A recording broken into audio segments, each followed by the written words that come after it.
CFO,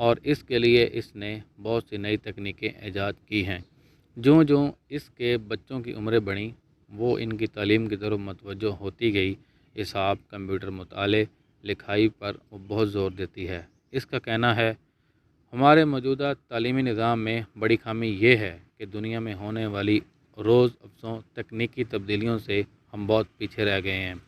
ہمیں اپنے بچوں کو معلوماتی تعلیم کے ساتھ ساتھ مالی تعلیم بھی دینی چاہیے تاکہ وہ زندہ رہ سکیں، ترقی کریں اور دوسری قوموں کا مقابلہ کرنے کے قابل ہوں۔ رچ ڈیڈ پور ڈیڈ اور کیش فلو کوارڈنٹ میں کو آتھر یعنی دوسرے مصنف سے مل کر لکھی گئی کتاب ہونے کے علاوہ وہ ہر وقت کوشش کرتی ہے کہ نئے نئے تعلیمی آلات بنائے جس سے عام لوگوں کی مالی ذہانت میں اضافہ ہو سکے۔ Robert T Kiyosaki, rich dad پور ڈیڈ۔ ضرورت ہے، کیا اسکول بچوں کو حقیقی زندگی سے لڑنے کے لیے تیار کرتے ہیں؟ خوب محنت کرو، اچھے گریڈ حاصل کرو اور تمہیں ایک اچھی نوکری مل جائے گی، تنخواہ بھی خاصی ہوگی اور دوسرے فوائد الگ ہوں گے۔ میرے والدین مجھے یہ کہا کرتے۔ ان کی زندگی کا مقصد ایک ہی تھا کہ میں اور میری بہن کالج سے تعلیم حاصل کریں تاکہ ہمیں کامیابی نصیب ہو۔ آخر جب 1976 میں میں نے ڈپلومہ حاصل کیا اور اعزاز کے ساتھ گریجویشن کی، فلوریڈا اسٹیٹ یونیورسٹی کے اکاؤنٹنٹ کے شعبے میں اپنی جماعت میں تقریباً سب سے اوپر تھا اور میرے والدین کا خواب پورا ہو گیا۔ یہ ان کی زندگی کی سب سے بڑی کامیابی تھی۔ منصوبے کے مطابق مجھے بڑے آرٹ کی فرم میں ملازم کرایا گیا اور میں اس موقع پر کہ میرا کیریئر شاندار ہوگا اور چھوٹی عمر میں ریٹائر ہو جاؤں گا، اپنے کام میں جت گیا۔ میرے خاوند مائیکل نے بھی یہی راستہ چنا۔ ہم دونوں کا تعلق سخت محنتی خاندانوں سے تھا۔ وہ متوسط طبقے کے لوگ تھے مگر محنت کے عادی تھے۔ مائیکل نے بھی اعزاز کے ساتھ گریجویشن کی مگر اس نے 2 ڈپلومے لیے۔ پہلے اس نے انجینئرنگ میں گریجویشن کی اور بعد میں قانون میں۔ اسے جلد ہی واشنگٹن کی ایک شہرت یافتہ لا فرم میں ملازمت مل گئی جو پینٹ کے قوانین کے ماہر تھے اور یوں لگتا تھا کہ اس کا مستقبل روشن ہوگا۔ اس کا کیریئر پروان چڑھے گا اور جلد ہی ریٹائرڈ ہو جائے گا۔ اگرچہ ہم اپنے اپنے شعبوں میں کامیاب ہیں، پھر بھی ہم اپنی کارکردگی سے پوری طرح مطمئن نہیں۔ ہم نے اپنے حالات کو بہتر بنانے کے لیے ملازمتیں تبدیل کی ہیں مگر پینشن کے لیے ابھی تک ہم نے کوئی منصوبہ بندی نہیں کی۔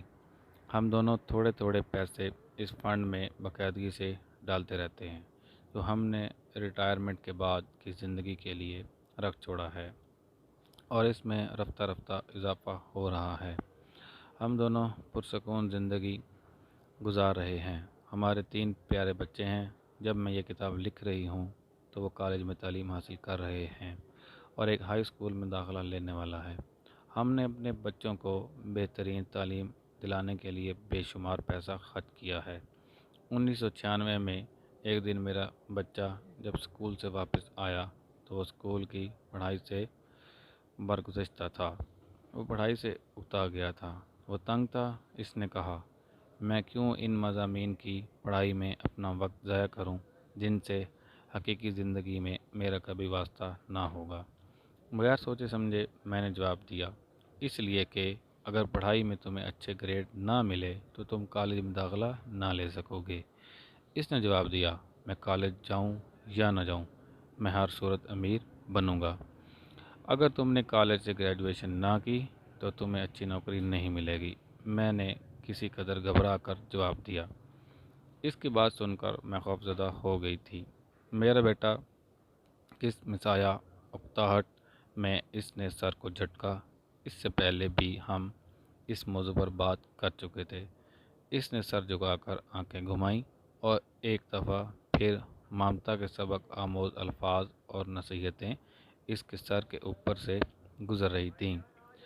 اگرچہ وہ ایک ہوشیار نوجوان تھا اور قوت ارادی سے بھرپور، پھر بھی مدب اور پر اخلاق تھا۔ ماں، اس نے کہنا شروع کیا، اب لیکچر سننے کی میری باری تھی۔ وقت کے ساتھ چلو، اپنے ارد گرد نگاہ دوڑاؤ، تمہیں پتہ چلے گا کہ امیر لوگ تعلیم کے بل بوتے پر امیر نہیں بنے۔ مائیکل اور میڈونا کو دیکھو، بل گیٹس کو ہی لے لو، اس نے ہارورڈ میں اپنی تعلیم مکمل نہ کی اور مائکروسافٹ کی بنیاد رکھی۔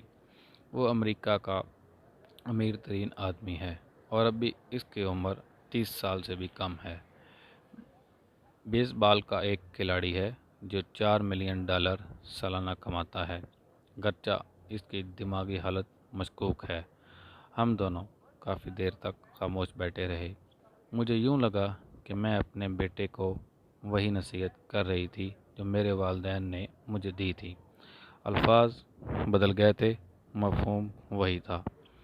اچھی تعلیم اور اچھے گریڈ کامیابی کی ضمانت نہیں، اور سوائے ہمارے بچوں کے دوسروں کو اس حقیقت کا ادراک نہیں۔ ماں، وہ کہتا رہا، میں تمہارے اور والد جتنی محنت نہیں کرنا چاہتا۔ تم خوب پیسہ کماتے ہو، ہم ایک بڑے گھر میں رہ رہے ہیں اور ہمارے پاس بہت سے کھلونے ہیں۔ اگر میں تمہارے مشورے پر عمل کرتا ہوں تو ایک دن میں تم جیسا بن جاؤں گا۔ میں زیادہ سے زیادہ کام کروں گا، میرے ٹیکس کی شرح میں دن بدن اضافہ ہوگا اور قرض کا بوجھ میرے اوپر بڑھتا جائے گا۔ جہاں تک نوکری کے تحفظ کا سوال ہے، وہ اب ختم ہو چکا ہے۔ مجھے پتہ ہے کہ اخراجات کو کیسے کم کرنا ہے اور انہیں مناسب معیار پر لانا ہے۔ مجھے یہ بھی پتہ چلا ہے کہ کالج کے فارغ التحصیل طلباء آج کل اتنی کمائی نہیں کرتے جتنی تمہارے زمانے میں تھی۔ ڈاکٹروں کو دیکھو، اب ان کی کمائی ویسے نہیں جیسے پہلے تھی۔ میں جانتا ہوں کہ میں سوشل سیکیورٹی یا پینشن سے گزارا نہیں کر سکتا، مجھے نئے جوابات چاہئیں۔ وہ ٹھیک کہہ رہا تھا، اسے نئے جوابات کی ضرورت تھی، اور مجھے بھی۔ میرے والدین کی نصیحتیں ان لوگوں کے لیے کارآمد ہو سکتی تھیں جو 1945 سے پہلے پیدا ہوئے، مگر آج کل کے تیزی سے بدلتے ہوئے حالات میں شاید یہ تباہ کن ہوں۔ اب میں اپنے بچوں سے صرف یہ نہیں کہہ سکتی، اسکول جاؤ، اچھے گریڈ حاصل کرو اور ایک محفوظ اور مستحکم نوکری ڈھونڈو۔ میں جانتی تھی کہ اپنے بچوں کی تعلیم کے لیے مجھے نئی راہیں تلاش کرنی ہوں گی۔ بطور ایک ماں اور ایک اکاؤنٹنٹ کے مجھے شدت سے اس چیز کا احساس ہے کہ دوران تعلیم ہمارے بچوں کو معاشیات سے آگاہ نہیں کیا جاتا۔ بہت سے نئی نسل کے نوجوان ہائی اسکول سے بعد میں فارغ ہوتے ہیں اور کریڈٹ کارڈ ان کی جیبوں میں پہلے موجود ہوتے ہیں، مگر نہ تو انہیں پیسوں کا صحیح شعور ہوتا ہے اور نہ وہ جانتے ہیں کہ سرمایہ کو کس طرح انویسٹ کیا جائے۔ انہیں اس بات کا علم نہیں ہوتا کہ کریڈٹ کارڈ پر سود در سود سے انہیں انویسٹ اور کتنا فالتو پیسہ ادا کرنا ہوگا۔ آسان الفاظ میں ہم یہ کہہ سکتے ہیں کہ مالیاتی شعور کے فقدان اور بغیر جانے کہ روپیہ کیسے کام کرتا ہے، وہ دنیا کا سامنا کرنے کے ناقابل ہوں گے۔ جو بازو کھولے ان کی منتظر ہے، اور ایک ایسی دنیا جہاں بچت کی نسبت اخراجات کے لیے بیشتر ترغیبات ہیں۔ جب میرا بیٹا کریڈٹ کارڈ کی بدولت قرضوں کے چنگل میں بری طرح جکڑ گیا، جبکہ وہ تعلیم میں زیر تعلیم کالج میں تھا، تو میں نے اس کی اعانت کر کے نہ صرف یہ کارڈ تلف کروائے، بلکہ اپنے طور پر کسی ایسے منصوبے کی تلاش میں نکل پڑی جو میرے بچوں کو مالی معاملات میں رہنمائی مہیا کر سکے۔ پچھلے سال ایک دن میرے خاوند نے مجھے دفتر سے فون کیا، میرے پاس ایک ایسا شخص موجود ہے جس سے میرے خیال میں تمہیں ملنا چاہیے۔ اس کا نام رابرٹ کیوساکی ہے۔ وہ تاجر ہے اور سرمایہ کاری کرتا ہے اور ہمارے لیے یہاں آیا ہے کہ ایک تعلیمی ایجاد حاصل کر سکے۔ میرے خیال میں تمہیں